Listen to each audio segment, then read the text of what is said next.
Hello guys, welcome back to my YouTube channel make way to science. हम आ गए हैं आपके साथ एक नई और नई वीडियो लेकर, जो कि इंग्लिश लिटरेचर के लिए रहेगी। कल मैं थोड़ा सा बिजी था, इसीलिए मैं वीडियो डाल नहीं सका, थोड़ी सी वीडियो लेट हो चुकी है, पर आपके लिए बहुत ज़्यादा इंपॉर्टेंट रहेगी। आपको पता लग जाएगा कि कहाँ कौन सी चीज़ पे फोकस करना है, कौन सी लाइन्स पे फोकस करना है फॉर ड्रामा, और कौन से सेक्शन में कितने क्वेश्चन कैसे आएंगे, सारा प्रॉपर पता लग जाएगा। इस वीडियो को एंड तक देखना, प्लीज़ स्किप मत करा करो, फिर आपकी इंपॉर्टेंट लाइन्स खत्म हो जाएंगी। और आप चाहते हो कि आपको मैं सैम्पल पेपर के एमसीक्यूज रिवाइज करवा दूं आज के आज, तो प्लीज़ इस पे मेरे को कम से कम बेटा जल्दी से जल्दी 100 लाइक्स करवा देना, अपने दोस्तों के साथ बहुत से बहुत शेयर कर देना, फिर हम आपको करवा देंगे। कोई भी पेड नहीं होगा, फ्री ऑफ कॉस्ट होगा, बस 100 लाइक करवा दो, ज़्यादा से ज़्यादा शेयर कर दो इस वीडियो को, फिर आपको मैं सैम्पल पेपर के एमसीक्यूज रिवाइज करवा दूंगा। एमसीक्यूज की टेंशन बिल्कुल खत्म हो जाएगी।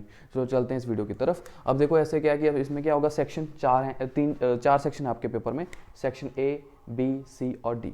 सेक्शन ए है जो आपका प्रॉपर एमसीक्यूज के ऊपर बेस्ड रहेगा, जिसमें क्वेश्चन 1 के अंदर 16 एमसीक्यूज होंगे।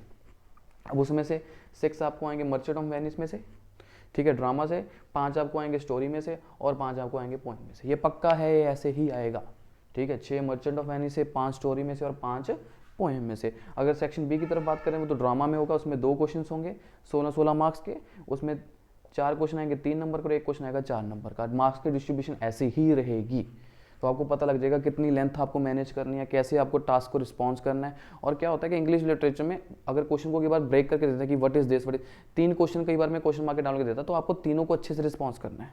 आप कहानी मत लिखो, तीनों को रिस्पॉन्स करो अच्छे से, ठीक है ना। इंग्लिश लैंग्वेज में क्या होता है कि आप थोड़ा चलो स्टोरी को एक्सटेंड भी कर सकते हो। यहाँ पे पॉइंट की पहले बात कर लो, उसके बाद उसको एक्सटेंड कर सकते हो। पहले मेन पॉइंट लिखा करो और मेन पॉइंट को अंडरलाइन भी करा करो, फिर आपका क्या है, एग्जामिनर का सीधे ही वहाँ पे ही आई जाएंगी और आपके मार्क्स वहाँ से बिल्ट हो जाएंगे। वो बाकी शायद ना ही पढ़े, पॉइंट को टिक करके आपको नंबर दे सकता है। फिर सेक्शन सी में स्टोरीज में भी 2 क्वेश्चन आएंगे, वो भी 16 मार्क्स की, मार्क डिस्ट्रीब्यूशन सेम रहेगा।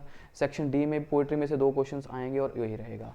और पैटर्न क्या रहेगा कि आपको एमसीक्यूज तो सारे अटेम्प्ट करने हैं, इनों में से एक इसमें से, एक इसमें से और एक इसमें से। 3 क्वेश्चन तो आपके ये हो गए। उसके बाद आपकी मर्जी है, सेकंड क्वेश्चन आप ड्रामा से चूज कर लो, सेकंड क्वेश्चन आप पोएम से, स्टोरी से चूज कर लो, सेकंड क्वेश्चन आप पोइट्री से चूज कर लो, आपकी ही मर्जी है, वो आपको पता है, आप जैसे चूज कर सकते हो। आपने टोटल इन ऑल 4 क्वेश्चन कर लोगे, 16 मार्क के हैं तो 64 मार्क्स ये हो गए, 16 ये 80 मार्क्स का पेपर आपका फिनिश।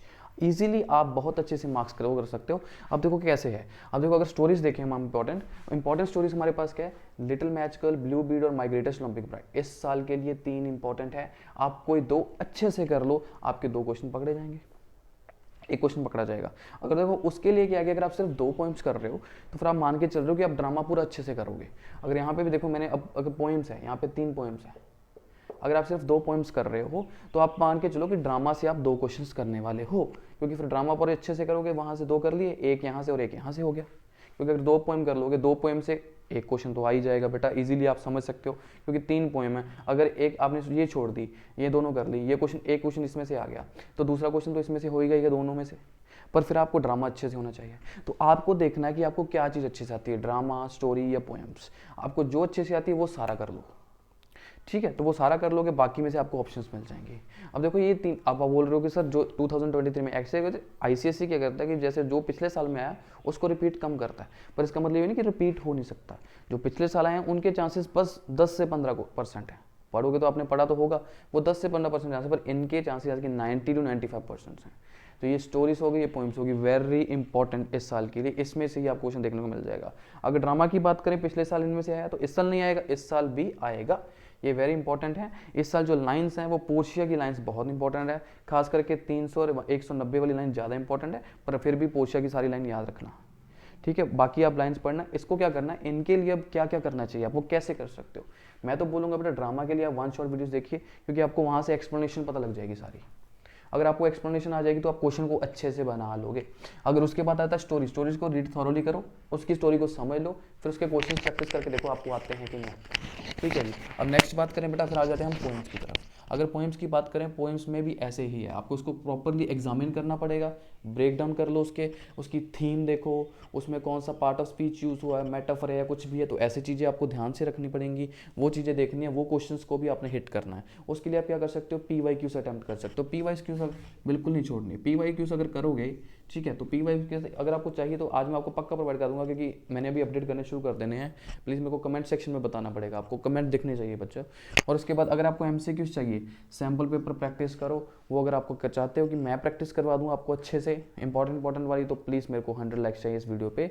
और अगर आप इस तरीके से प्रेपरेशन ब्रेकडाउन करते हो तो आपके 90 to 95% मार्क्स कहीं पे नहीं गए हैं। स्कोरिंग है, अब देखो इंग्लिश लैंग्वेज का पेपर हो चुका है, जैसा हुआ वो ठीक है, उसको जाने दो। अब लिटरेचर में कैसे फोकस कर सकते हो कि आपकी एवरेज अच्छी बन जाए, तो यहीं पे आप काम कर सकते हो। ठीक है, यहाँ तक समझ आ गया बेटा? ठीक है, अब इससे आगे आपने कैसे करना है बेटा, वो ध्यान में रखना है। ठीक है, अगर आपको वीडियो अच्छी लगी तो इसको कमेंट करना, लाइक करना और दोस्तों के साथ बहुत सारा शेयर करना। Thank you so much.